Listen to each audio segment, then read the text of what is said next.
आता पाहूया टॉप 9 मोठ्या बातम्या। धनंजय मुंडेंसह भरत गोगावले, दत्ता भरणे आणि दादा भुसेंना पालकमंत्रीपद नाही। भरत गोगावले रायगडच्या पालकमंत्रीपदासाठी इच्छुक होते। रायगडच्या पालकमंत्रीपदावरून महाडमध्ये राडा, भरत गोगावलेंना डावलल्यानं शिवसैनिक संतापले। रात्री उशिरा शिवसैनिकांनी मुंबई गोवा महामार्ग रोखून धरला, टायर जाळून शिवसैनिकांकडून निदर्शनं। बीडचं पालकमंत्रीपद अजितदादांना मिळावं ही आमची मागणी होती। सुरेश धसांकडून बीडचे पालकमंत्री झाल्याबद्दल अजितदादांचं अभिनंदन।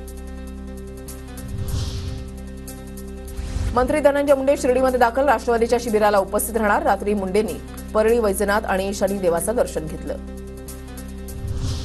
पवार गटाचे उत्तम जानकर 23 तारखेला आमदारकीचा राजीनामा देणार। निवडणूक आयोगानं माळशिरस विधानसभा मतदारसंघात पोटनिवडणूक जाहीर करावी, अन्यथा 25 तारखेपासून जंतर मंतरवर आंदोलनाचा इशारा।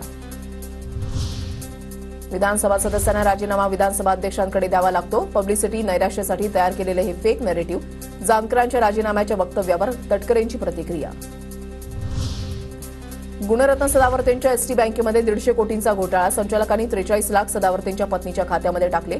एसटी कामगार संघटनेचे अध्यक्ष संदीप शिंदेंचा आरोप, तर सदावर्तेंनी आरोप फेटाळले।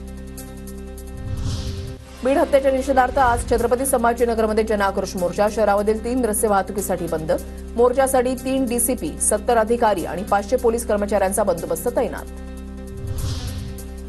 संतोष देशमुख कुटुंबियांसह मनोज जरांगे जनआक्रोश मोर्चामध्ये सहभागी होणार। हत्या प्रकरणाची साखळी शोधणं गरजेचं, खूप मोठं रॅकेट, मनोज जरांगेंची मागणी।